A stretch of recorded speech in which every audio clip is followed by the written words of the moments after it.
My tardiness. You'll be forgiven. Traffic, shouldn't depend on GPS. It just keeps adding. It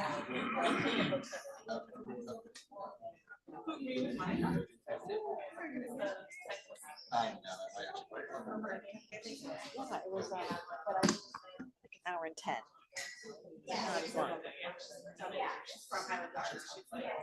I didn't make your made it on time. Okay, virtual attendees are in. Good morning. I think mine is on. Oh, it's pretty low. Good morning. Good morning. Oh.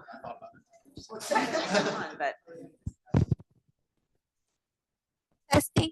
They're low. Can you hear me? Yeah, you just have to put it Yours is right up to your lips. Yeah, the training is this where we have to hold it like this. That's right. Pretend you're on Star Search or whichever version of that you like. Yeah, yours seems to be a little higher than ours.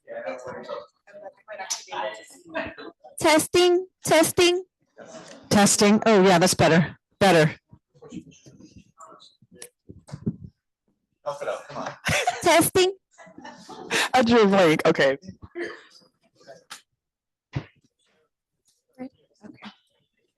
Good morning. Welcome to the Los Angeles Homeless Services Authority Programs and Contracts Committee meeting. Today is Wednesday, January 21st, 2026. This meeting is being recorded. Commissioner Graves. Commissioner Gruhl. Here. Commissioner Saunders. Here. We have quorum. Thank you so much. Unless there's any changes, we're going to have the acceptance of the minutes included as we go forward. Any comments? You good on the minutes? Okay. Okay. We are ready to go to number 2, the program report. Nathaniel. Good morning, Commissioners. Nathaniel Vergado, Deputy Chief Program Officer. Before I dive into the report, I'd like to introduce our new Chief Program Officer, Sophia Rice. Sophia, do you want to come up and introduce yourself real quick? Or this one? Okay. Do this one. Okay, you guys can hear me. Hi, I'm Sophia Rice. Thanks, for having me here. I just started at LAHSA in December, and so I'm the new Chief Program Officer. Happy to meet you guys. And most recently, I was at Brilliant Corners. For anybody who doesn't know Brilliant Corners, we're a housing nonprofit up and down the state of California. I had been there for many years, including at the launch of the Flexible Housing Subsidy Pool. And so most recently, I was a senior director and I was overseeing the Flexible Housing Subsidy Pool here in LA for several years. Happy to, kind of make this transition to LAHSA. I will keep it brief. I know it's, pretty difficult time for the sector. And of course, there's a lot of change that's happening at LAHSA. And so I'm just really here to support everybody, here to support the staff, and obviously keeping centered the people that we serve in the sector. And so look forward to working with you all. Thanks. Welcome. Thank you. And actually, someone asked me yesterday, have you met Susan? I said, I have not yet met her yet. And they said, everyone's been trying to recruit her. So good for us to, and working in a partner here with Nathaniel, who's been holding down the fort. How long have you been here, Nathaniel? 9 years. 9 years. About almost as much as time as I've been on this commission, Daniel. I still have more hair though, right? Yes. Okay. Yes. Lucky for you. Anyways. Rub it in. Thanks. Yeah. Thank you, Nathaniel, for all that you do, and welcome, Susan. So it's not strictly within the program's realm, but I did want to start by giving a quick update on the homeless count. We had the first night last night, and we had the strongest digital launch that we've had thus far. So night 1 ran much more smoothly from a technology standpoint than any year since we've transitioned to the digital tools. We didn't have any major technical problems. We had a few isolated individual issues, but we were able to successfully resolve those. We actually had an improved overall track completion with approximately fewer makeup tracks compared to last year that we'll have to do over the next week or two. We also have seen our volunteer signups dramatically increase in the last couple of days, and by approximately 8 p.m. yesterday, we had reached 99% of our total volunteer goal. I'll speak for the site that I was at, where we've had struggled with volunteers in years past, and we actually had more volunteers than were essential, and we're able to have some volunteers shift to another site that needed a couple. So it was really a successful night. We do want to stress that we do have 2 more nights to the count. So for the public that is listening, we are still very much in the asking mode for volunteers. Theycountwillyou.org for anybody that wants to sign up to help tonight or tomorrow night. So last night was the Valley and downtown, right? Was that? Yes. Yeah. So tonight and tomorrow is what? Do we remember? I honestly forget. That's right. It's all a blur, I know, some days. So we'll get it and bring it back at some point later in the meeting. okay, make that'd sure be everybody great. can be Just to, reminded. for people as they're thinking about it, where Yes. can I go? What would be at least geographically the areas? Yes, I'm embarrassed. I should know that, but it's No, I one should- fact that I'm not holding in my brain at the moment. Tonight? Tonight. So tonight is our spas 3 and 7. And then tomorrow night, the following night would be 1, 5, 6, and 8. Yes, the spa 1 count usually is a very early morning count because so much of it is desert area and not safe to do at night. So Thank you. So we do encourage anyone who is listening to participate if they can, and you can do it, sign up today. So absolutely. Thank you. So moving on to the programs departments. So we recently integrated several teams into the programs department, reporting directly to the CPO and to the DCPO to ensure some continuity of directives and enhance the collaboration between the teams. So specifically now reporting to the Chief Program Officer are the departments of data management, access and engagement, and community opportunity. Additionally, the special projects department, which oversees the MDCRT and unit acquisitions, will now report to me, the Deputy Chief Program Officer. So all of those teams have been folded under the Chief Program Officer arm. Dive into weather-related sheltering. So since November 1st of 2025, there have been 6 significant rainstorms. November was the 5th wettest November on record in our region. And all 3 emergency response activations ended up being extended beyond their original timelines as storms developed and it extended. The winter season has been much more active than originally expected. Our winter shelter, augmented winter shelter, and emergency response programs, approximately 99% of the city and county's funding has already been expended, with 3 more months remaining in the season. So we're working already at this point, 99% of both the city and the county funding for winter shelter and emergency response has been expended. And we still have additional January, February, and March of the winter shelter season still to go. So we're working with our partners to identify strategies for future activations. Some specifics on the activations: between December 22nd and January 5th, the city and the county activated motel vouchers with a goal of exiting folks into interim housing on January 6th. The city during that period activated 125 vouchers and the county activated 175 vouchers. All vouchers were issued to unsheltered individuals who are facing exposure to the winter weather. More broadly on interim housing, with the utilization of our bed tracking tools, we are able to be very clear and explicit that our interim housing occupancy is remaining between 95 and 98%. That's the greatest variance that we've seen is down to 95%. So we're very pleased with the work that our matching team is doing in getting folks into those beds as quickly as possible. On our systems and planning work, a quick update on the COC NOFO. So we have continued with processing the work that we began with the NOFO back from November to ensure that we are ready regardless of what happens. But at this point, the latest ruling in the case brought HUD essentially to a halt from implementing that NOFO. At least until a final ruling is made by the court, which will likely come in February. As part of the ongoing legal process, HUD complied with a court order and initiated the renewal process outlined in the original 2-year NOFO for 24-25 with a deadline to submit new renewal applications on February 9th. And we are well in process to do that. LASA is waiting on HUD to release the detailed instructions, but our preliminary assessment is that currently funded projects that were awarded in 24 will have their applications rolled over for renewal funding. LASA is coordinating. Gap. I mean, the So- challenge was on the funding side of it that are always a little bit delayed, but Yeah.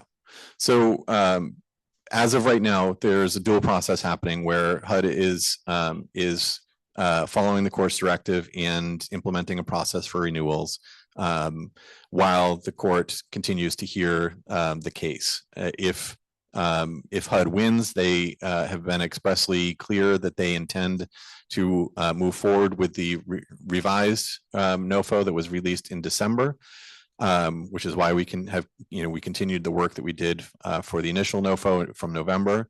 That would position us well to be able to respond to that quickly if necessary.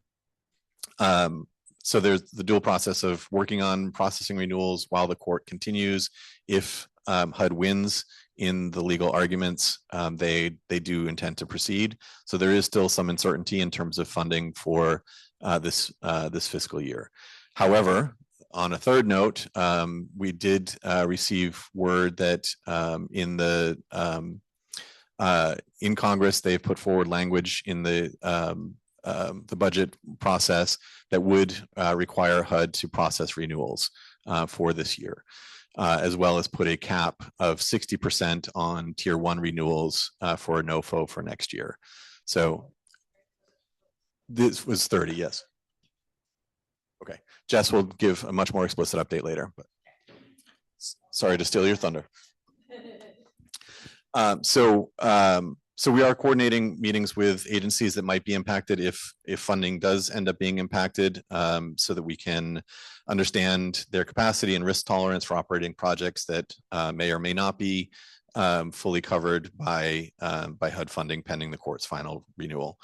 We're also continuing to work with our county and city partners, including La Casa, in ongoing discussions to identify stopgap funding for CSU projects that might have expiring grants, as well as funding that could be used to backfill any cuts that might happen next year.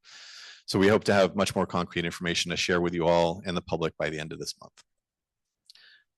In the systems and planning department, they are also focused on updating all of our scope of required services for all programs that will renew through LASA next year, including programs that have been funded through the COC. So for providers, expect to be able to see those updates in the coming months. We're aiming to have all of those scopes finalized by April 1st. The data management team, specifically the training team, launched a new TLS learning pathway in December. This is a resource for provider staff to learn more about the TLS program and how to effectively administer the subsidy. This is especially important given where we are with the ramp down. So the build out of this really is to help existing case managers as well as new case managers that get hired have a clear understanding of the role from beginning to end of working with a participant. So this is going to be really valuable for our agencies moving forward. The training team is also focused on identifying the level of training that is needed across the system for HMIS and revising and building out new trainings around HMIS to ensure that system-wide we have all of the instructor-led curriculums that are necessary to make sure users, new and existing, have the training they need to be able to use HMIS effectively. And then master leasing. So our team is working to promote master leasing units to individuals with vouchers and housing resources with the goal of filling current vacancies to achieve 95% occupancy by the end of February. I'm pleased also to announce that the Treehouse master lease site has passed its final inspection. And so as soon as the property owner is able to obtain the certificate of occupancy, the master leasing team will begin working with our permanent housing team to match individuals from the community to the project-based vouchers that are available for that building. So the goal again is to be leasing those up within the next month.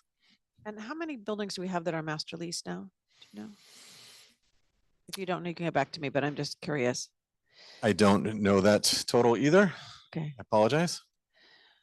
Just throwing lots of curveballs at you. And then Yes. the second question is on the master leasing. I know there was a kind of a pause, and then what will happen in the transit? Will the county then, because the county had asked us to do, as I believe that the time the county had asked us to do the master leasing program to be able to do that, will they operate that after July? Is that at least what we think? We're still in process of working through that with the county. Okay. They had initially indicated a plan to take over master leasing, but we're working with them to understand whether that will be phased during next fiscal year or will be an immediate transition at the beginning of the fiscal year. Okay. Thank you. And then lastly, the Community Opportunity Department, as I shared, is now within programs. And so we will include updates from this team going forward. The couple of important pieces thus far, though, is that the Community Opportunity Department has conducted a CES evaluation survey, which has had a strong response rate. And so we are looking forward to the information that we'll be able to gather from that. Additionally, we are awaiting the results and expect them very quickly to have for evaluations on the coordinated entry system and the LA HAT, which is the new assessment tool for assessing the vulnerability of participants as we look to connect people to permanent housing or other resources. This will allow us to improve both CES overall and the LA HAT tool, the findings from those evaluations. So also with the support of our partners from HUD-TA, our HIFLA and LEAB boards completed a comprehensive process to review and update their board charters. The boards refined the roles for each board member, the terms and the recruitment strategies to improve the sustainability of these bodies. And then finally, as part of their work on funding policy, the Community Opportunity team is collaborating with other LAHSA departments to engage our community-based organizations to help them become certified through the RFSQ process, which will make them eligible for future LAHSA procurements. So they're supporting our grants team in that work. And this concludes my report, and happy to answer any additional questions you might have. That I'm on this committee. Okay. So on the RFSQ, which we do you know if the county, again, this is a question you may not be able to answer, but should ask is, will the county have that same process? Do they use that now? So our understanding is that they will continue to use the master agreement process that they've had for their ICMS providers, and they are working on a process to integrate agencies that are not currently a part of that master agreement. The details of that process I do not know. So I'm interested, we may have a long list of things of wanting to make sure as that transition happens that don't fall through the cracks, because I think that has, again, I was here when we started that RFSQ program, which was really to start getting a lot more providers to be eligible. And that was, I think, a really great thing that we're doing. So I just want to make sure that it continues whatever form goes forward. Yes, I mean, LAHSA will continue the RFSQ process. We need to ensure that we have a large bench of providers that can apply for funding that continues to be through the city as well as federal funding. So we will continue with that process. Yes. Correct.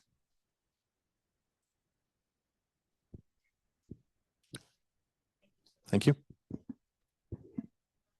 Item 3.0.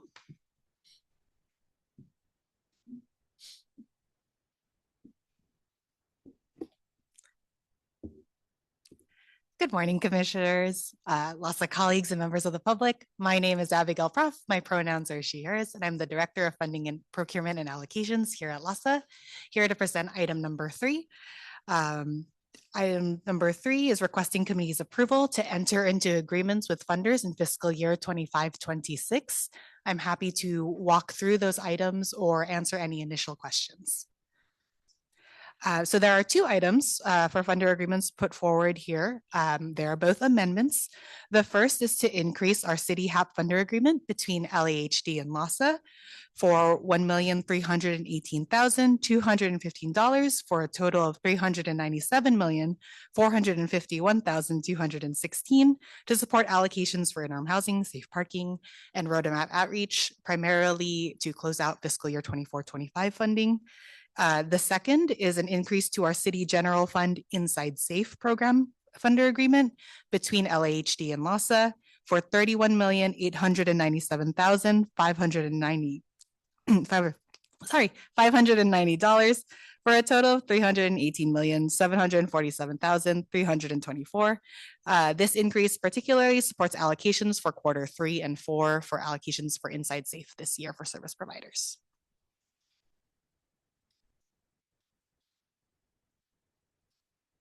Kind of the normal process of getting the money to do what they've asked us to do, right? So was this, yeah. I would entertain a motion for approval. I move to approve. Second. Commissioner Gruhl, Aye. Commissioner Saunders. Aye. The motion passes unanimously. Thank you. Okay. Item 4.0. Good morning. Let me just.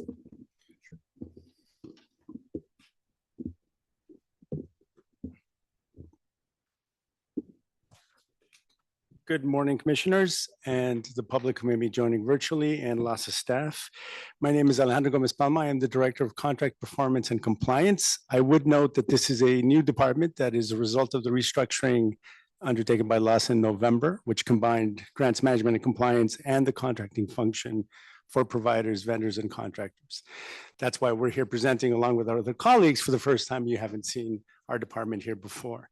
We are presenting item 4, which is to present for consideration and approval for LASA's interim CEO to enter into agreements consisting of 6 amendments and 1 new contract, 4 for service providers and 3 for vendors. And these 7 contracts, I would note that the detail of this is included in the memo, and I'll go through some of it here and answer any questions that I can. These 7 items, contracts, 4 are funded by the county. 1 is city funded, which is for the new contract for Bryant Temple, a service provider. 2 are funded by state, HAP 5 and 6. This represents an increase of 6.3 million for these contracts or the new contract from the current award of 5.1, which results in the total of 11.4 million. The program components are Winter Shelter has 2 contracts, Welcome Navigation Center, 2 contracts, Pathway Home, 1 contract, Crisis Housing, 1 contract, and Adult Interim Housing, 1 contract, and across 3 spas, 4 of which are for Spa 6, South LA, 2 are for Spa 1, which is Antelope Valley, Desert, and 1 for Spa 8, which is South Bay Harbor. Once again, the details are included in the 3-page memo that should be in the packet, but we're happy to go through either specific lines or answer any questions, or my colleagues if I don't have the answer. Very self-explanatory on this and so each of these contract funding terms is through either 3/31 or 6/30, right? 26. Exactly. Okay. And the Winter Shelter, those are the 2 that end in March, obviously, for the Winter Shelter, which is. Great. And how does that relate to what Nathaniel was saying that we've used 99%? Is this part of that already anticipated of that 99%? Yes, that is part of the original budget. Okay. So not additional. Okay. And similarly on the Pathway Homes, I read something that the county is reducing funding. Maybe this is next year's budget on Pathway Homes, but that doesn't impact this funding. This is already okay. Yeah. Any questions? Sorry. You go ahead. I move to approve. I second it. Commissioner Gruhl, Aye. Commissioner Saunders. Aye. The motion passes unanimously. Great. Thank you so much. Item 5.0. Commissioner Gould, if I may just super quickly interrupt. I have the information that you had asked for earlier about the number of master lease sites. So we have 14 buildings that include 772 units.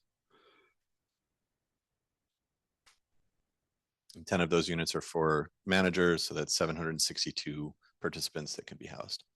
762, did you say? Correct. Great. Thank you very much. Daniel. Good morning, Commissioners, LAHSA colleagues, and members of the public. My name is Dan Fisher, and I'm the Associate Director of Procurement here at LAHSA. Item number 5 on your agenda this morning is requesting the committee's approval of agencies we are recommending for certification for RFSQ. LAHSA received 4 applications by the December 15th, 2025 deadline, and we're recommending 2 of those organizations for qualification as bidders for our funding opportunities. Those agencies are Aim High Sober Living and the Stepping Stone Project. And I'm happy to answer any questions you might have. I don't have any questions. Oh, I saw it was noted that the 4 folks or the 4 orgs that applied don't have previous contracts with LAHSA. So of the 2 that were not being recommended to move forward, is technical assistance being provided, or is there any information in here about those that you're not recommending? We don't publish any information about the organizations that did not pass the evaluation. We do continue to provide technical assistance to them. We provide them with a letter telling them specifically what their deficiencies were and work with them so that they can reapply and gain approval. Thank you.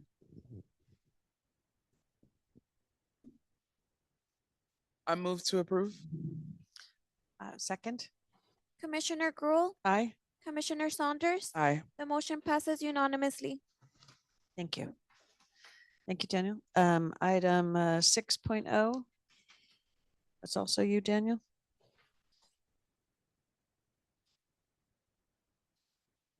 Thank you, Commissioner. Item 6.0 on your agenda this morning is requesting your review and approval of our updated procurement of goods and services and delegated authority for procurement solicitations policy.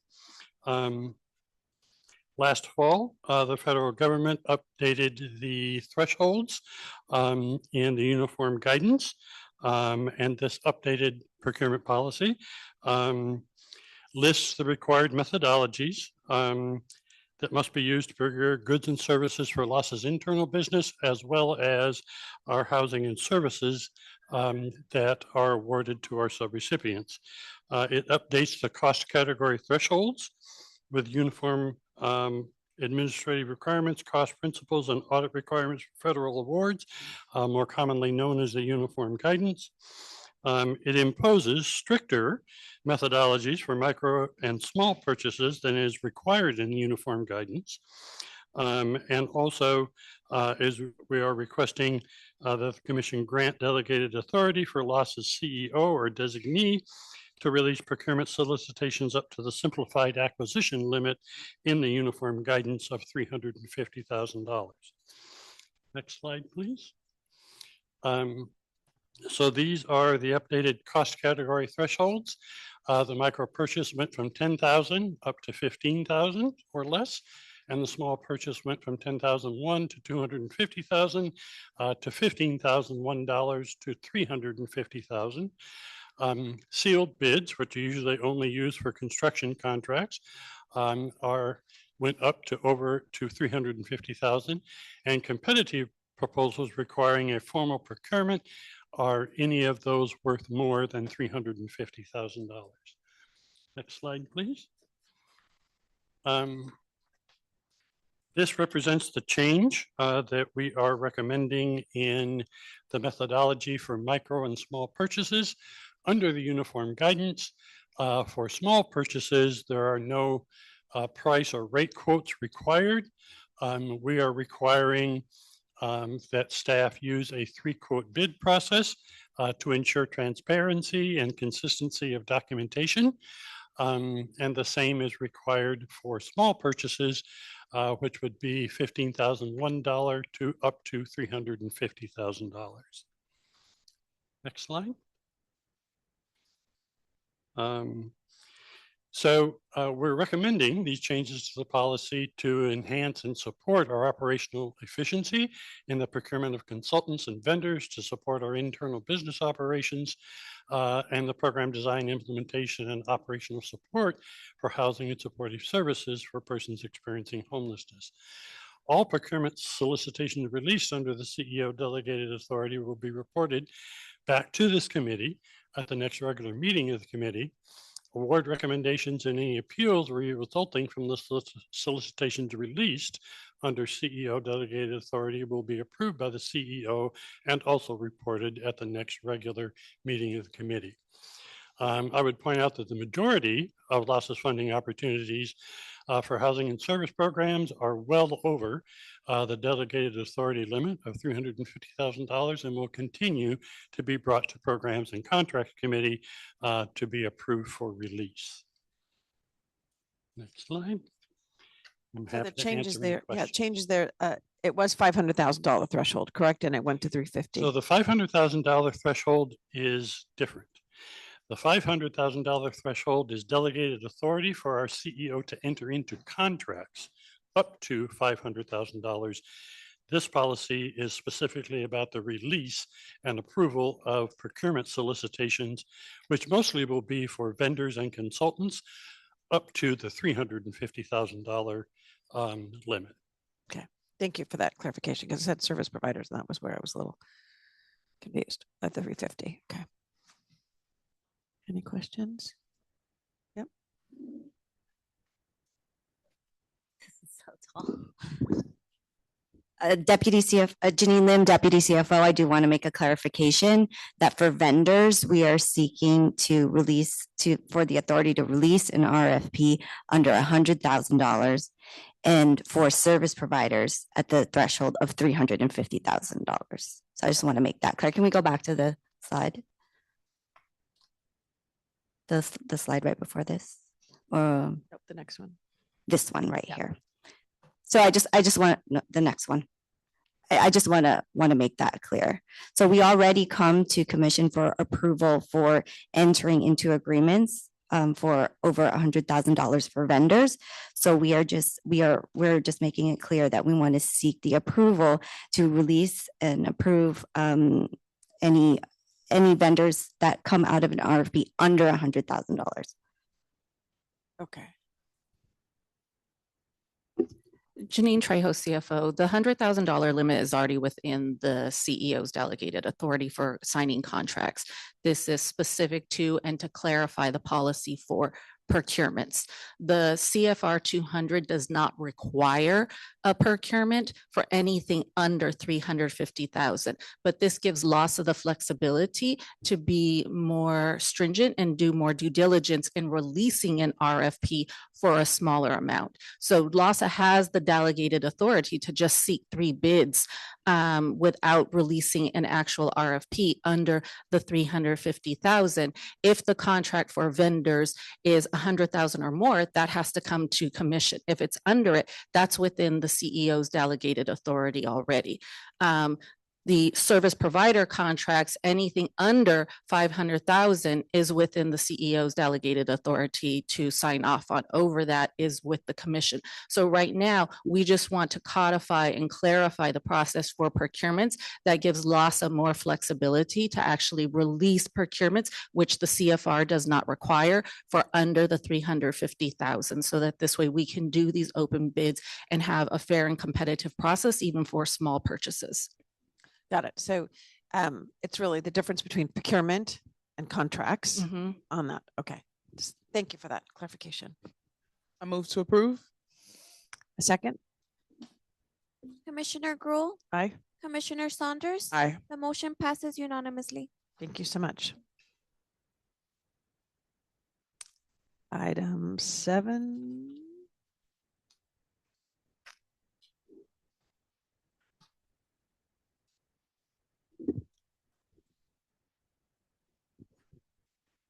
Thank you, Commissioner. Item number 7 is requesting the committee's review and approval of the release of the 2026 City of Los Angeles Alliance Time Limited Subsidy Program request for proposals.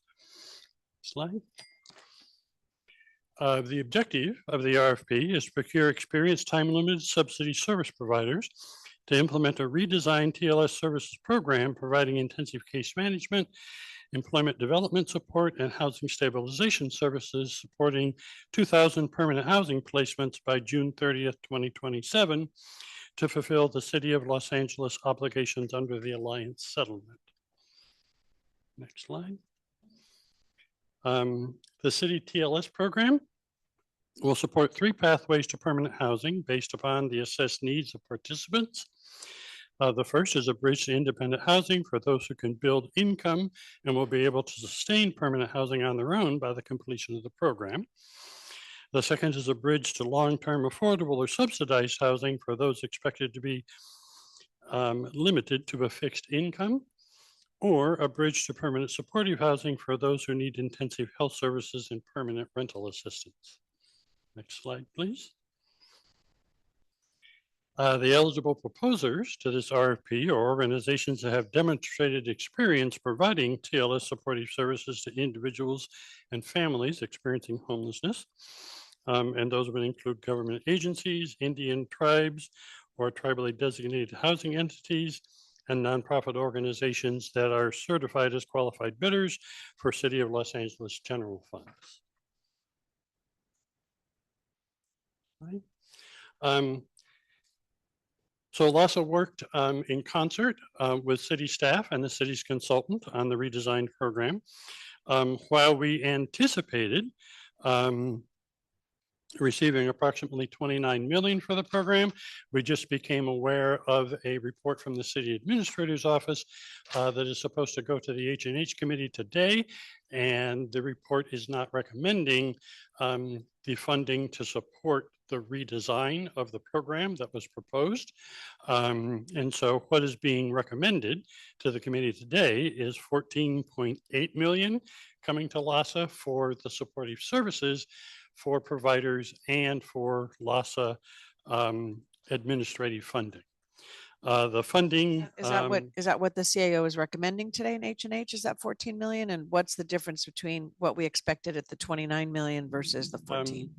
So the difference is the redesigned program that we worked on with city staff and the city's consultant, which recommended the inclusion of employment support services for families to help them build their income and be able to sustain their rent on their own, and also specialists that would help those individuals and families that need supportive, permanent supportive housing.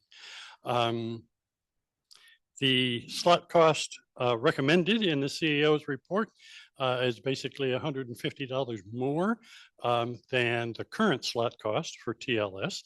And so it doesn't support those additional enhanced services that were part of the program redesign. And again, I stress this is a report going to H&H today. We do not yet know how council will actually vote on this funding, but I did want to make the committee aware that, you know, this is currently in Difference discussion. between the 14.9 and the 29 is employment services and permanent supportive housing parts of that. Okay. Yes, essentially an increased level of service available for each participant to help them with those 3 pathways. So if as Dan noted, the 3 pathways are folks who would be seeking to increase their income through employment. So it would be providing employment assistance, access to helping them access existing current employment programs, working on resumes, building relationships with employers. For those who are in the middle pathway, who are on fixed incomes but don't necessarily need ongoing services, it would be working to identify all of the eligible opportunities for applying for affordable housing. And each, generally speaking, affordable housing, those lists are separate. There's not a single source to know where those are. And so that's the real value of having some additional resources to help folks navigate that. And then for the third pathway for folks who would need permanent supportive housing, these services would be focused on ensuring that they have all the documentation needed to be able to be eligible for matching to permanent supportive housing, ensuring that they're connected to all the health resources that would be necessary to stabilize them while in TLS, and ensuring that the connection is made quickly when they are matched to a permanent supportive housing resource. So it's essentially an increased level of service for each participant. But that's at 15 million they're not including. That's what that would fund. In the recommendation. In the but recommendation, Yes, as correct, in the Dan stated, we'll see this afternoon how the council members weigh in. And the consultant that helped design or redesign, was that hired by us, hired by CAO's office? It's a consultant, it's SRNA Consulting. They are contracted through LAHD with the city, the Los Angeles Housing Department. Hired by LAHD. Correct. Thank you. I mean, it's important to see where that came from, that it wasn't just us saying it. No, okay. Thank you, sorry. Okay, so the funding will be city funding identified for the Alliance settlement. And the projected contract start date is March 15th, 2026 to enable new enrollments into the program beginning April 1st. Next slide, please. So this is our quality review scoring matrix. As you can see, we are looking at applicants' performance in terms of their data quality, their prior performance on key performance indicators, performance on income growth and rent payment, the plan to meet the city's TLS outcomes, and experience providing services within the city, and their plan for staff capacity. Next slide, please. And this is our tentative timeline. With your approval, we hope to release the RFP today. There will be an optional proposers conference on the 26th. Written questions are due on the 28th. We will provide responses to written questions for proposers on February 2nd. We'll hold an office hour on February 4th. An application submission deadline is February 11th. And that will start our quality review process. And we will bring recommendations back to the full commission on February 27th. Given the current discussions and report going to H&H this afternoon, we would request the committee's approval to release the RFP based upon the funding that is voted on and decided by the city council to provide for the program. While we're not yet sure when this will go to full council, I would recommend that we release the RFP as written today. And we will amend that if the funding that we anticipated is not forthcoming and is reduced.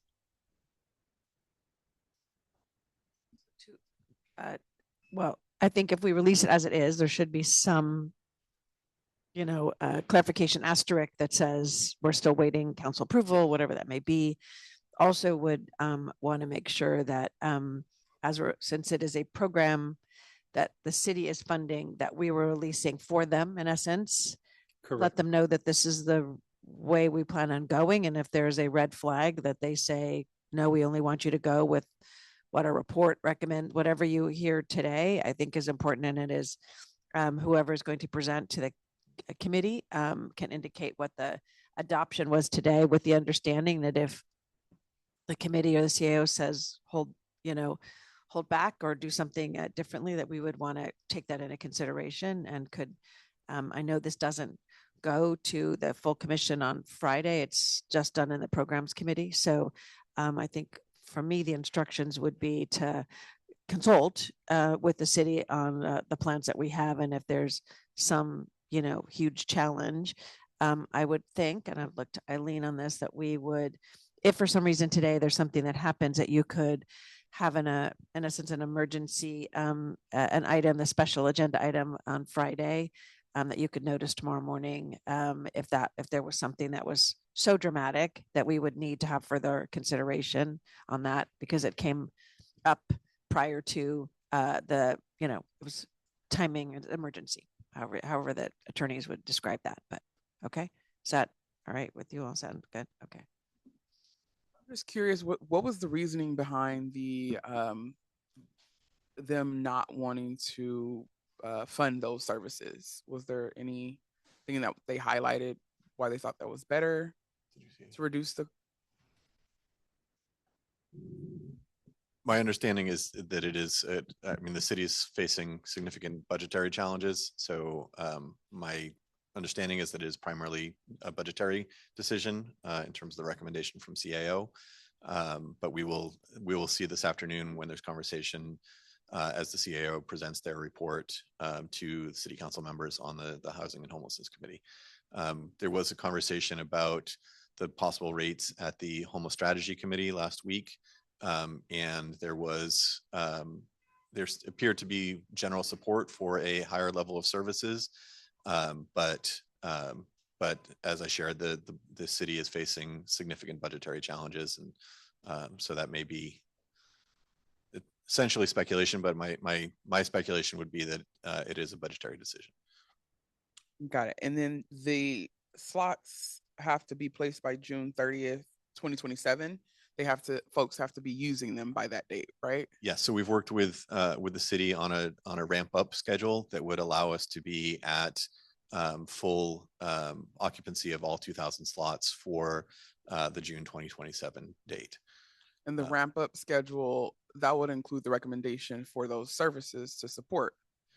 Well, the schedule is not necessarily contingent upon the additional services. The additional services really are to ensure that participants are able to graduate from the program successfully, regardless of the need in terms of supports for that successful exit.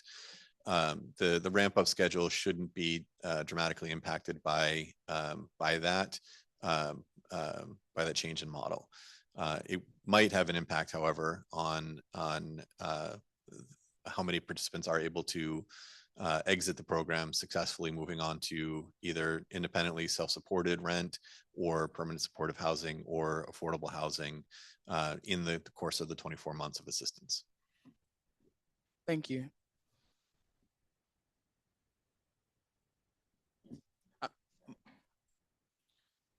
Okay. And just to respond to your comment, Commissioner Gruhl, we have been working closely with the city on the development of the model and we'll continue to in terms of the procurement. So just want to note that we did hear you loud and clear and we'll continue with that partnership. I mean, obviously this is all part of the alliance, all those things. So there's a lot of moving parts and a lot of things that we're, so I think what I would love to have is make sure in any, whether it's in Gita's presentation on Friday or whatever, that just an update on what happened today to the full commission. We could do that. That would be great. Sounds good. Thank you. I move to approve. Second. Commissioner Gruhl, Aye. Commissioner Saunders. Aye. The motion passes unanimously. And obviously that motion includes the instructions that we gave you as part of the conversation. Okay. Thank you.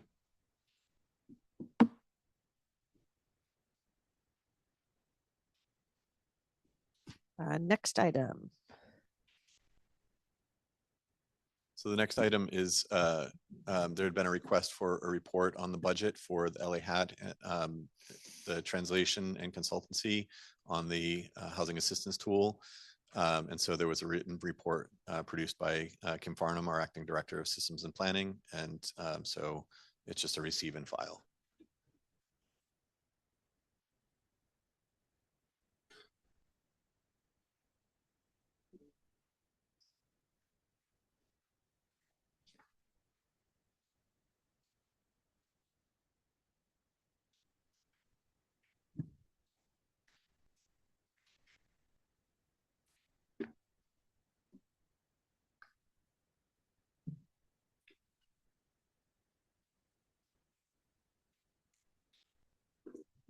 If there's no question, we would just receive and file this item. Do you have any questions? Right? We don't need to vote on it. No. To my knowledge, no. Okay. Next item on our contract execution.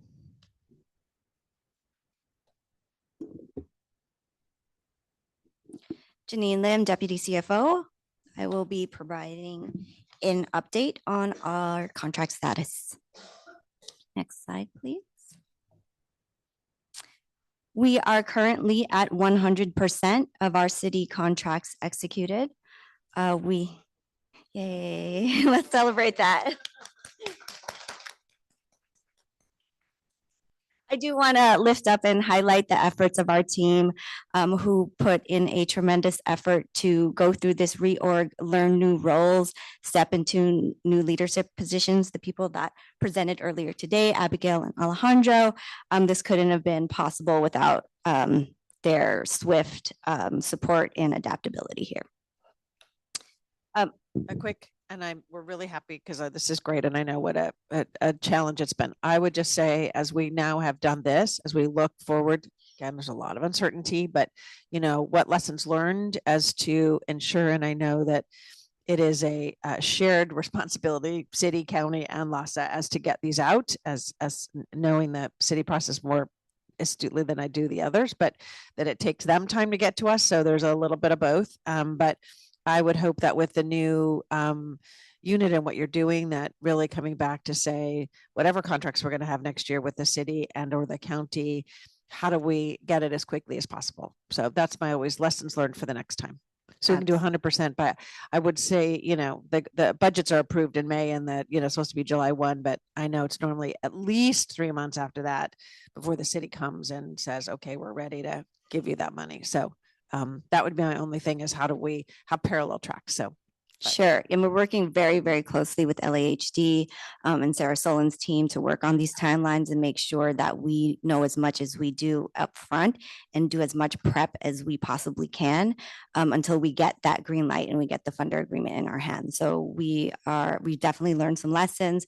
We're taking notes, and we are already on the track to improve this.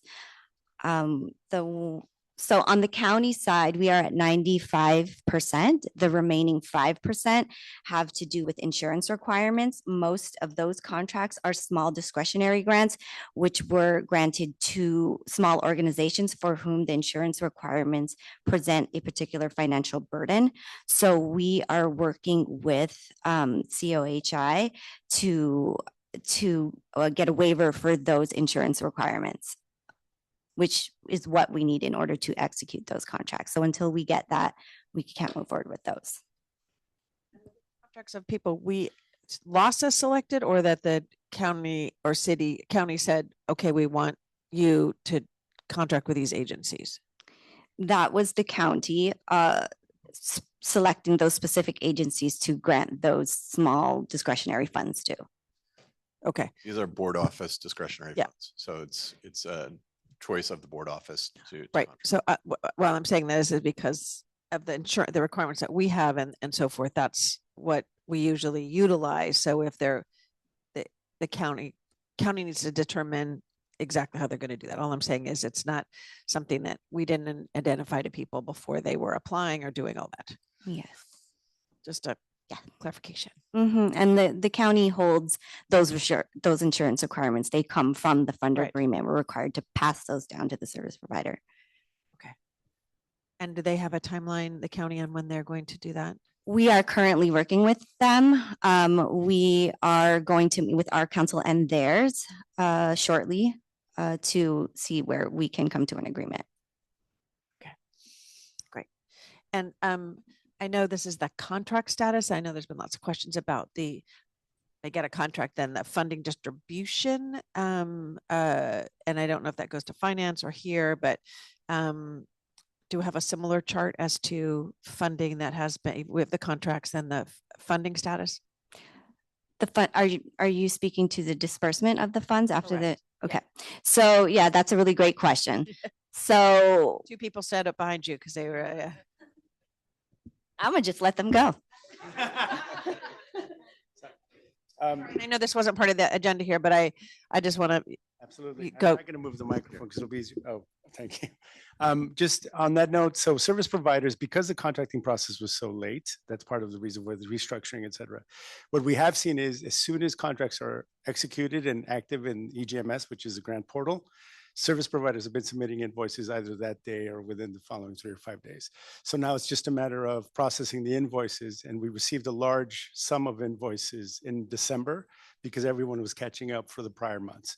And so we don't have that report for this, but we do present similar information in the Finance Committee every month. So that report can be shared out to this. Janine Trejo, CFO. And in relation to that, because of the reorganization, we did pull the financial function out of the new contracts, performance, and compliance team and moved them into finance. But because we are, all of those contracts quickly got executed between November and December, and that's essentially 6 months worth of invoices for all of those contracts that came in.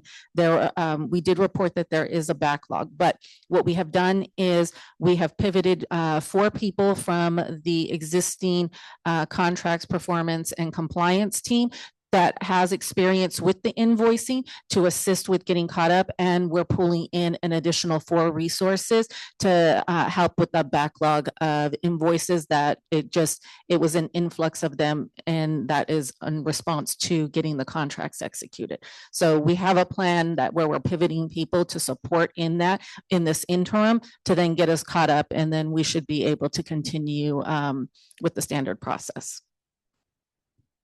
Thank you. That was exactly what I wanted to know. Thank you. That concludes my status report.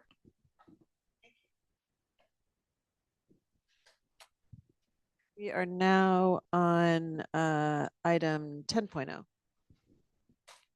Yes, I would like to amend the title. I'm not going as far back as 2021.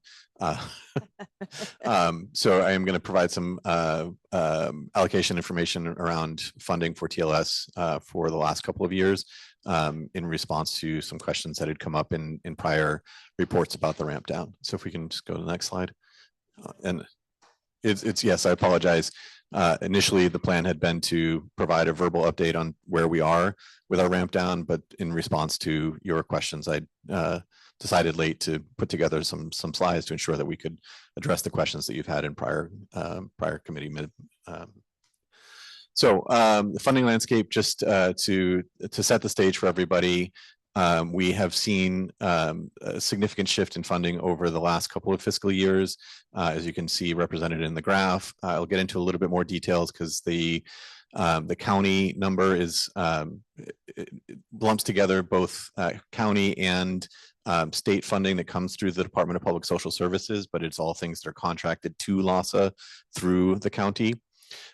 So we lumped them together for this graph just to give a good visual picture. On the next slide, I'll go through some additional details on that funding. But as you can see, we have seen a significant curtailment from last fiscal year to this fiscal year. Primarily, we saw a decrease in some of our federal funds, but primarily we're seeing a decrease in funds at the state and county level, as well as some curtailments within the city. So across all of our funding sources, we saw some decreases this fiscal year. But the biggest challenge is the look ahead to fiscal year 26-27 next year. And these are projected amounts based on information that we have thus far from the city. The city is based on the RFP that we just reviewed and our early estimates in terms of funding for time-loaded subsidies through that. And the $44 million that is currently recommended from the county housing, the HSH department to the board for the Measure A funding for next fiscal year. So we are seeing a dramatic reduction in funds. So if I can, because my glasses on the city one where it says it was 33, then it was 20, and now 51. Is that what that says? Yes. And what is that increase? So that again, that is the Alliance funding that we are that is going to the Housing and Homelessness Committee this afternoon, and that was an early estimate for the overall funding for that would potentially go. That is the overall initial description of funding that came from the city that could actually extend beyond next fiscal year. So there's a little caveat there, but that is our best estimation when we put this graph together. Additionally, in the county number, that 44 million is what's being recommended in the Measure A funding recommendations. There is an additional 10 to $15 million of DPSS HSP funding for the family system that we expect to see, so that there will be a little bit more than the 44 million. It would be closer to 54 million total in total county funding, including the DPSS. And the 24-25 on the county, wasn't it like more than that? Wasn't it more than 99 million? Because of Measure A, we got a large, we get 300 million from the county? Well, this is specifically to TLS. This isn't Oh, across. sorry. Thank you. Yes. Thank you. Thank you. Sorry, clarification. Yeah. Yes, and across all funding sources, yes, it is in excess of 300 million. So if we can go on to the next slide. The next slide, apologize for the visibility on the screen, but it provides a greater breakdown in terms of the specific funding sources. As I said, I don't want to spend a significant amount of time here. I just wanted to make sure that the numbers were available to you, and these slides will be updated in the packet that is posted on our website. Excuse me, can you go back to the previous slide? So on the, so if the county is going to the 44 million, is that based on the budget? Is that totally 44 million? They're not gonna, none of it's moving over to the new department or anything like that. So it's just a reduction in TLS overall. So for next fiscal year, all of that 44 million will be going to the new department. But it is funding specifically for, that is in the funding plan recommendations for time limited subsidies, but it will be contracted through the new department. Okay, but it's only, it was previously 72 million and now it'll be 44. So there's. So again, the 72 million includes DPSS funding. We are waiting for finalization in terms of the number from DPSS. So this is a So you said basic it could estimate. go up 10 or 15 Yes. million potentially. Yeah. Sorry, I'm making the connection. Sorry.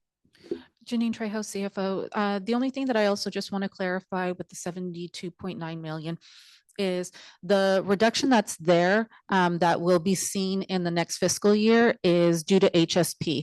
And that is the state entitlement, and the state reduced the entitlement. So those dollars have gone down, which is reflective of the increase and that actually did take place in this fiscal year as well.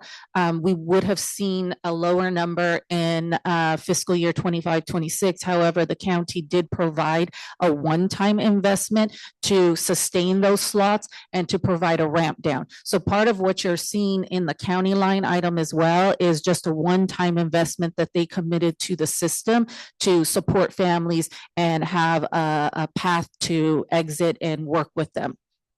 Great. Thank you. I appreciate that clarification that it was the state money that was coming down and that they stepped up at that point in time, which I had heard. I don't remember if it was on TLS, but just generally they had stepped up when the state money didn't come in to find other funds to fill that gap. But this now is a more realistic is not the right word, but a more kind of based on the money they're getting. Okay. Thank you. Appreciate that. And the 44 million, if you go back, sorry, the $44 million in 26-27 represents what we've worked with the county on as the baseline funding for this fiscal year, with them understanding that that was the planned recommendation for next fiscal year, which has come to fruition as their recommendation. So as we talked about over the presentations around the ramp down, when we allocated funds to agencies, we gave them information about the number of slots that were funded as ramp down slots, meaning that they would be ending at the end of the fiscal year, as well as a baseline allocation that they could use for turnover once they've reduced all of their ramp down slots. So once all of the one-time funding has been reduced, if they get below that, the plan had been for them to be able to refill those slots that represent that base that will roll over through the Measure A funding. Next slide, please. And we can move on from there as well. So again, I won't spend really any time on this one. Just I include this in all of our slides just to make sure that everybody's clear in terms of the baseline of what the TLS program is. Generally speaking, it's 2 years of rental assistance and supportive services. Those services will vary depending on the individual and the needs that they have. We do serve folks who are in need of ongoing support and would be eligible for and in need of permanent supportive housing pathways, as well as households that really just need a shorter term assistance while they increase their income and move to self-sustainability in a market rate unit. As well as households that will need ongoing financial support, and we look to connect them with affordable housing and or shallow subsidy programs to provide ongoing support with their rental assistance without necessarily the high level of services associated with permanent supportive housing. So when you talk about, just for anyone who might listen, TLS ramp down, is that a ramp down forever, like the program's not going to exist anymore, or does a ramp down to the level in which we think we can fund based on the various levels of government funding? It is the latter. We are looking at reducing down to what we are funded to provide. So our goal is to exit as many households as possible to permanency, whether it's permanent supportive housing or stability in market rate units, down to the level of funding that is proposed for next fiscal year. So this fiscal year, TLS slots are X, and next fiscal year, they're what? Y. Yeah. But yes. Sorry, I That was apologize. I couldn't help myself there. I apologize. Because I made that comment earlier, right? Because yeah, okay. I apologize. Yeah, that's right. Little humor is always good. Yes, if you can go back 2 slides, actually. One more as well. So again, Says the number. yeah, it does not say the specific number of slots. I can get to that a little later. That would be But helpful because I think it is a, I know that what we have always tried to do you may recall a few years ago when there was a report on the numbers that we only needed 340, the slide at the time, we didn't release that, said from the homeless count, we only need 345 more, temporary, units because everyone's going to flow through, which we found they don't flow through because we don't have places for them to go. It's the same with the time limit subsidies. It's 2 years, and it would be great if we had let's just say 1,000 units, and every year they turn over half of those, however that is, but we don't have that turnover because there's nowhere for them to go in the next place. So that's just my curiosity as to where the kinds of things you wanted to do in that the money that's going to be considered today. The whole idea is to get people employed and all of that and move on to permanent housing so that you have those time limit subsidies that can be used for the people who are coming off the streets. yes, in a balanced system, there would be significantly more resources on the back end of a system than there are on the front end of the system. However, locally, because we have so many folks who are living in unsheltered situations that are dangerous for health and safety, as well as mental health. There has been, I think rightfully so, a significant focus on increasing shelter and sort of the front end of the system activities to be able to get folks off the streets and into some version of stability. However, there needs to be commensurate or even greater investment on the back end, meaning on permanent supportive housing, on housing assistance, as well as income and employment supports for households to be able to support themselves in the long term on their own. So there's a significant need for continued investment in the permanent housing aspects of our system. So we've seen, again, a balanced system has to have greater exit resources than there are entrance resources to be able to create that flow. And we're hopeful that we will continue to work towards that. Acasa is going to build all those units. So there you go.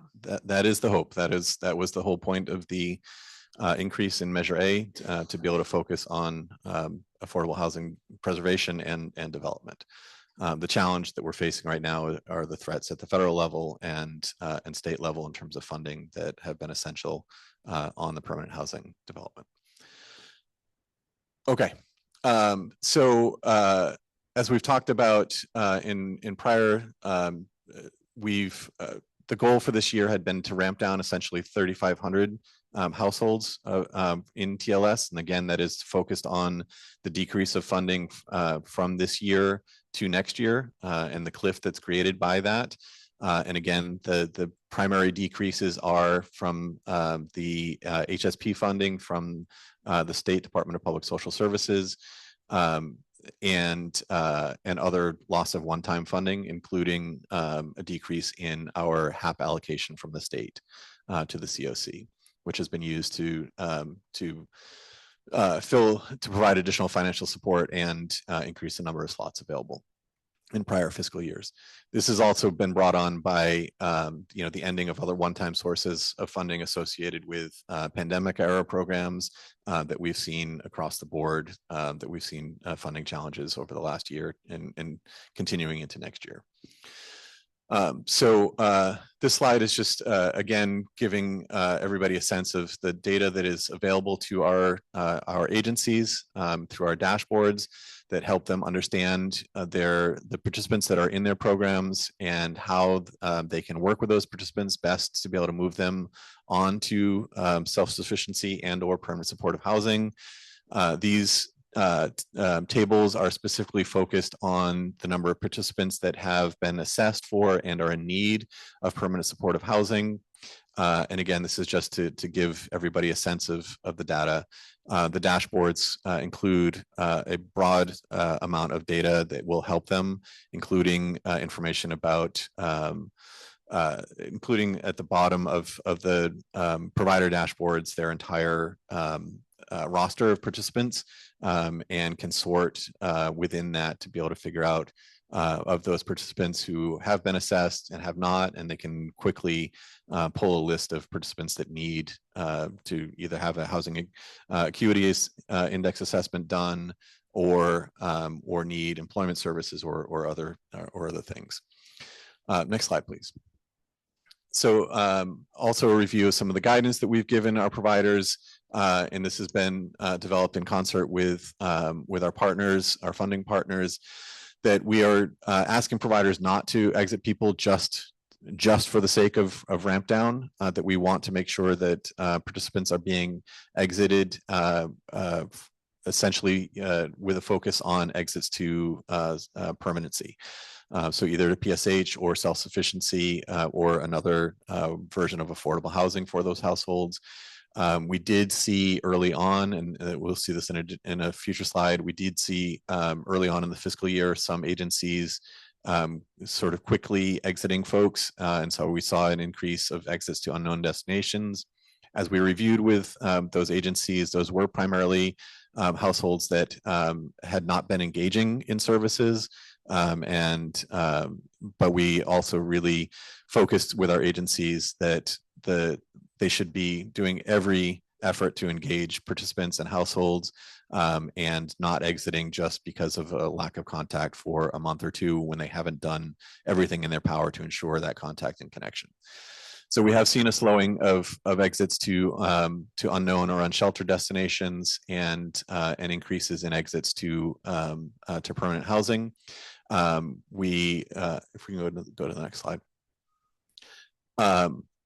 So this is just a slide to give some definitions for the data that's to come in the next couple slides, just to help everybody understand. When we talk about exits to permanent situations, that is either to a PSH voucher or to a sustainable situation for the household, whether that's with a shallow subsidy or that they've increased their income sufficiently to be able to maintain the market rate rental without assistance. Exits to temporary destinations may be folks who needed to exit back to shelter because of a variety of situations. Unknown destinations are literally folks that are lost to contact, where agencies have not been able to contact them and did finally exit them after being unable to sustain contact with that participant, and or the participant may have even left their rental without notifying the provider. And then exits to places not meant for habitation are literally folks that are returning to homelessness and known to be returning to homelessness. And then finally, households where folks are deceased. Next slide, please. Okay, so this is a quick review of the data for exits from the different populations from fiscal year 24-25. You'll see that exits to permanent situations, the 1370, that represents roughly 69%. So, you know, it was strong, but not as strong as we would like. Nationwide, the average is about 70% exits from rapid rehousing or TLS programs to permanent situations. So it's on par with nationwide data, but not as high as we would look for individuals. Obviously, it's a much higher rate for families and youth, which is fantastic. If we can go to the next slide. We are seeing on par rates of exits thus far this year, with 69% of exits to permanent housing, 15% of exits back to temporary situations, 12% unknown, and 3% to places not meant for human habitation. So again, this is not ideal, and what we are working with our agencies on is ensuring that we continue to see the exits to permanent situations rather than any of the other exit opportunities, and with really specific TA to our providers to assist them in that process. Next slide, please.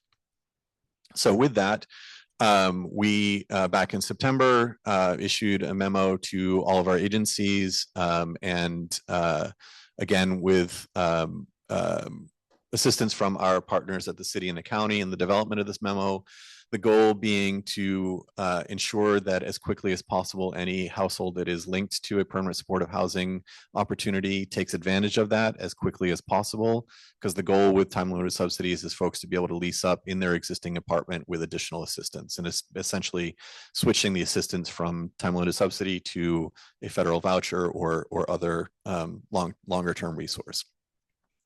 What we had seen early, and we'd seen in prior years, but saw especially earlier this year, as folks got matched, they were really taking that as an opportunity to go search for a new place. And so what we've did is through the memo is to provide clear guidance that participants will only be eligible for an additional 2 months of assistance through the time limited subsidy rental assistance once they've had their voucher issued.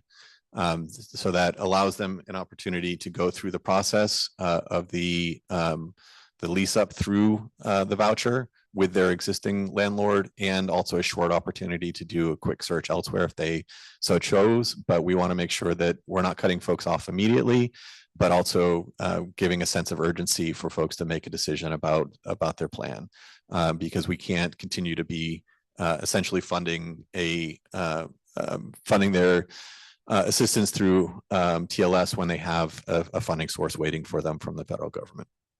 So we issued this to all of our providers and have done a lot of follow-up with the providers on this. We are also working collaboratively with Department of Health Services, now HSH, to ensure that they are providing this information to their ICMS providers as well. So once folks are connected to an ICMS case manager, that those case managers are also reinforcing the value of working with their existing landlord in their existing apartment, and reminding participants that in this transition does not mean that they have to stay in that unit forever, but allows them the stability of that transition in the short term, and at the next time to renew their lease, they can be looking for an alternative if they so choose.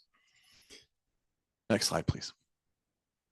So again, we want to stress the impacts that we're seeing to the system. We did anticipate these, and we are seeing them across the system, that by not having the ability to enroll new participants in TLS, we are seeing the number of exits from other programs slowing, because that has been a significant portal for folks to be able to exit from shelter and other programs. We're also seeing decreases in the number of exits from outreach into shelter, so placements into shelter as a result. And you know, to your point about the need to be able to create flow through the system, seeing decreased resources for programs like time limited subsidies really will have an impact long-term on our system. And these are the things that we're working to over the long term to address as well in relation to the potential cuts from the federal government for supports for permanent housing.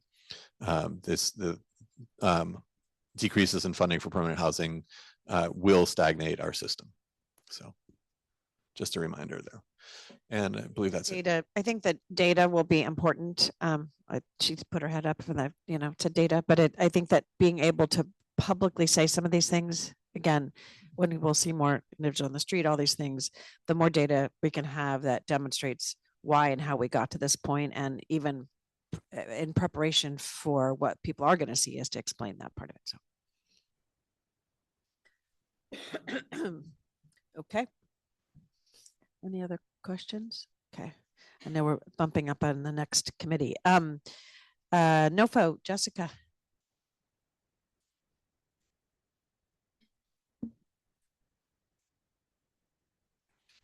Good morning, commissioners, everyone. My name is Jessica Reed, Associate Director, COC Planning.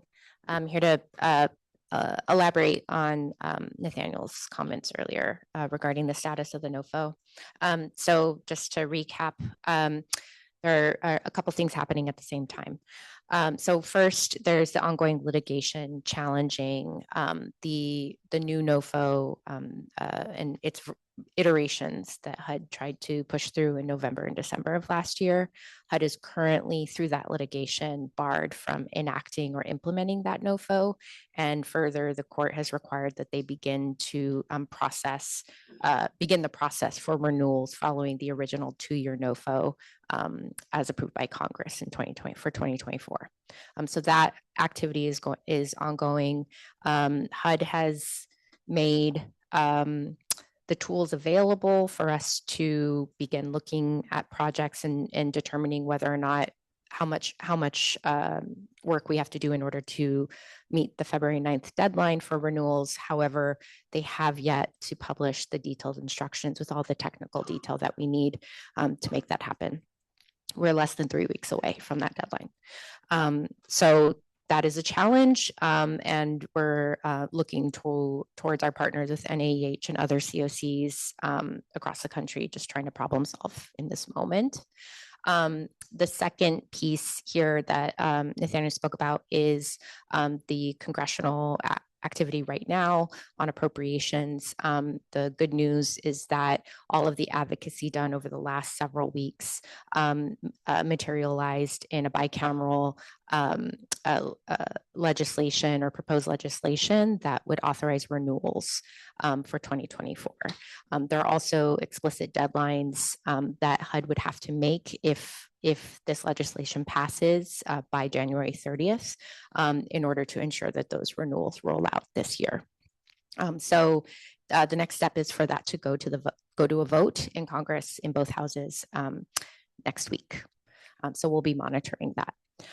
The congressional language also includes some specifications for the NOFO that's expected this year for FY 2026, specifically saying that HUD needs to release a NOFO by June and they need to make funding awards by December. So really trying to stop them from engaging in this sort of protracted no man's land that we're in right now with not having certainty around our renewal funding.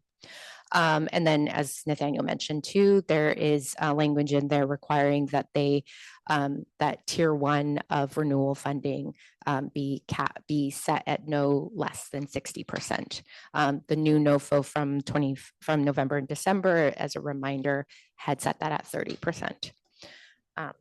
So that's where things stand today. We're still trying to determine whether or not the process to renew would require any commission approval at this point. Right now, as it seems, HUD's sort of rules around this are that for all projects that were awarded under FY 2024, that if there are no changes to those projects, they will just roll over and we don't have to submit new applications. It's really much less administrative burden on that piece. There is one technicality that we're looking into right now just to make that determination. We're hoping that we can find out and be able, if we do need action, to be able to bring that to you during a special commission on Friday. We may not have that information in time. So just want to let you know that over the next couple of weeks, more information hopefully will be revealed about our next steps. And also the outcome of the Congress or congressional action next week will likely have a direct impact on the status of the court cases, which are expected to reach judgment sometime in February. So it's a lot of moving pieces at the same time. Hopefully that was a summary that was helpful. Sure. Thank you for all your hard work. It just there's so much doom and gloom.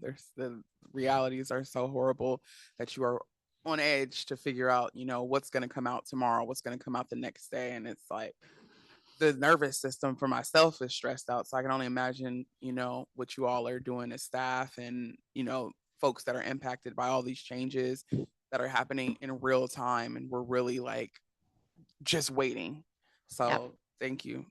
Yeah, thank you. And thank you for the support, honestly. We appreciate you.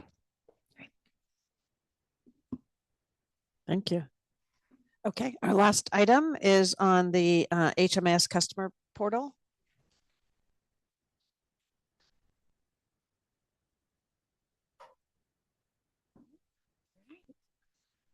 Good morning, commissioners. Thank you so much for hearing this item. My name is Joy Tyra. I'm our data requests and operations manager in our data management department. And good morning. My name is Robert Cepeda. My name is Robert Cepeda. I'm the senior specialist within the data management department requests and operations unit as well. All right, so we're here to talk to you all about the HMIS customer portal. We know we may have a mixed audience. Some of you might be very familiar with what it is. Some of you may be hearing about it for the first time, but speaking of doom and gloom, this is the opposite of that, I think. We are looking to empower participants through the portal. It is a secure, user-friendly website where participants who are connected will be able to access their own data, including their program enrollments, potential not the status, but the queue, community queues that they are on. It allows for two-way communication with their care team members. And we really want to emphasize that this was created in partnership and co-designed with folks with lived experience of homelessness with Santa Clara County and Destination Home. And I want to stress that the portal is meant to support and strengthen the work of our case managers in our system. It is not meant to replace person-to-person connection. So as we go on with all these different functions that we're going to go over, I just want to, mention that it's meant to support folks in our system. Next slide. All right, so how folks can get connected. What you really need, what a participant needs is access to a personal email address, as well as an internet-enabled device. The customer portal is a website. It is not an app, so you do not need to download anything. You don't need to worry about updates. They need their care team member to send them an invitation. And in order to set up their account, they just need to go through 2 multi-factor authentication like rounds through their email, and then they will have access to their portal. Next slide. All right, so as I mentioned, there are quite a few different functions. We do not expect everyone, depending on their program, to utilize all of them, but the ones that we definitely want to highlight are in turquoise. Robert's going to go through that, but just really quickly, there's the activity tab where you're able to view your past and current program enrollments. There's the calendar function where you're able to schedule new appointments with your care team as long as they have slots available. There's the message center where you're able to connect with your care team member, and it can be provider or participant led. There's the assessments tab, which we're currently not utilizing, but we're exploring potentially issuing surveys through that. There's the community info tab, which will basically be for system-wide announcements. If there are any resources that are made available, we want to make sure folks who are connected are seeing those.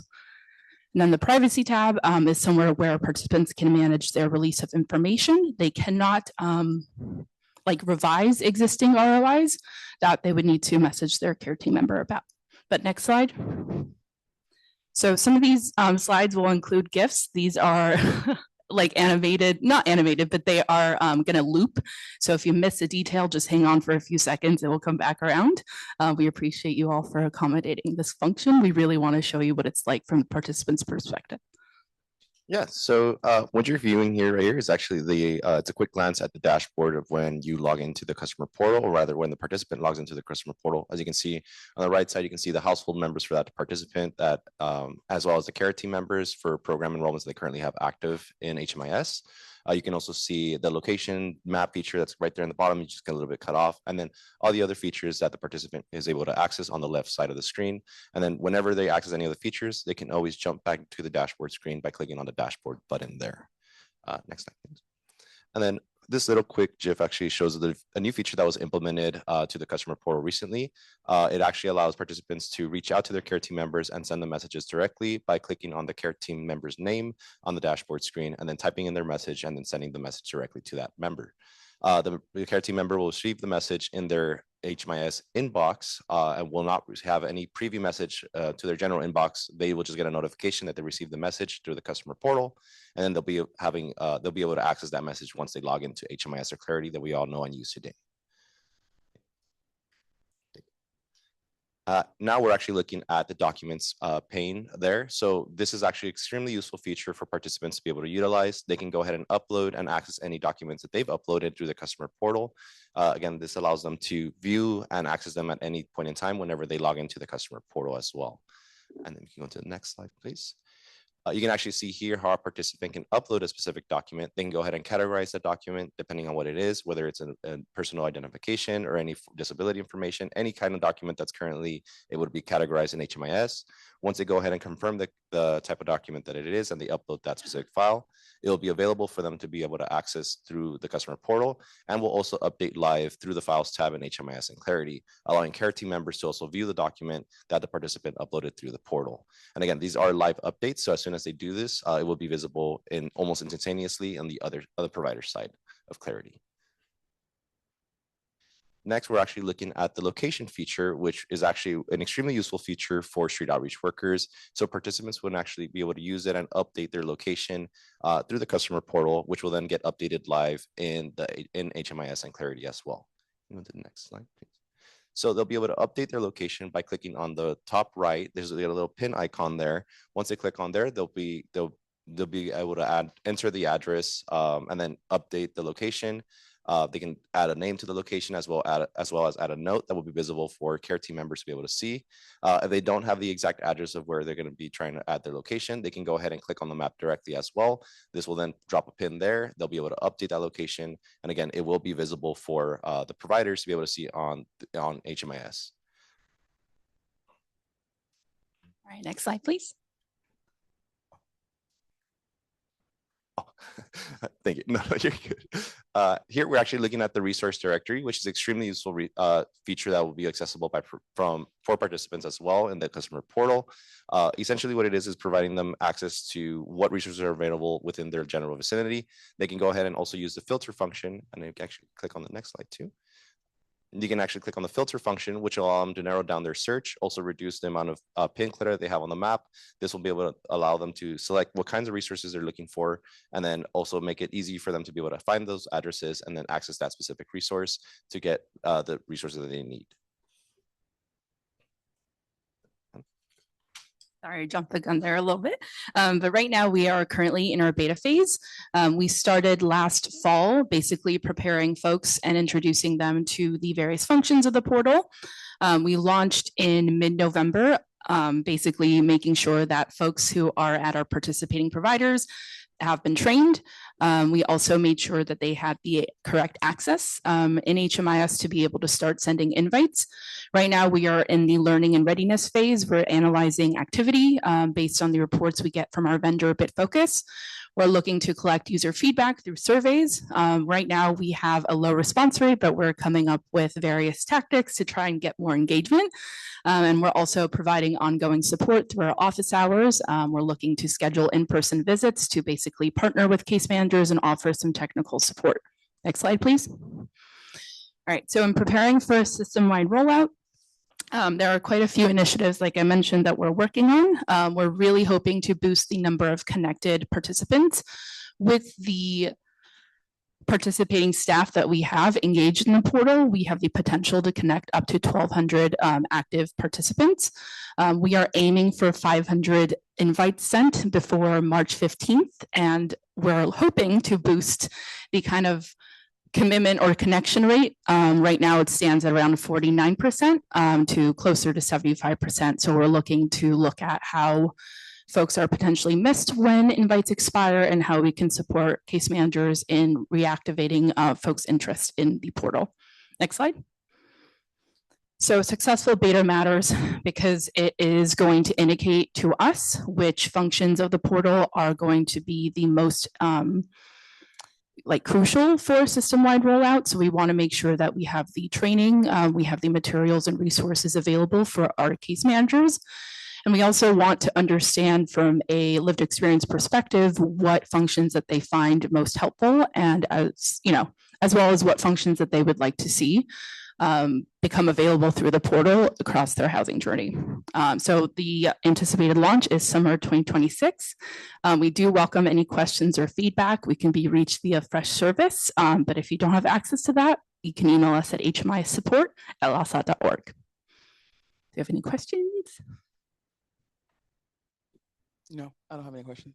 That's great. And it is, as you said, happy news on that. And I think that, getting participants to understand that it is this portal will be useful to them, also on the privacy of that too. I mean, I think that's a big issue we have had for a long time of ensuring that HMIS system is only accessed and only people, that have the authority to access that and so forth. So I think that's going to be a joint thing, as to making sure that the participant feels like this private information is their private information relative to that. So absolutely. Thank you. Thank you. Okay. Any other questions, comments? If not, sorry for the delay, because I think the next meeting is happening here right after us. No, there's no meeting after this. Oh, there is. Okay. Thank you all for the presentation. This was really great. And look forward to seeing you all on Friday. Thank you. And go, if you haven't volunteered for the homeless count and you're listening, please do.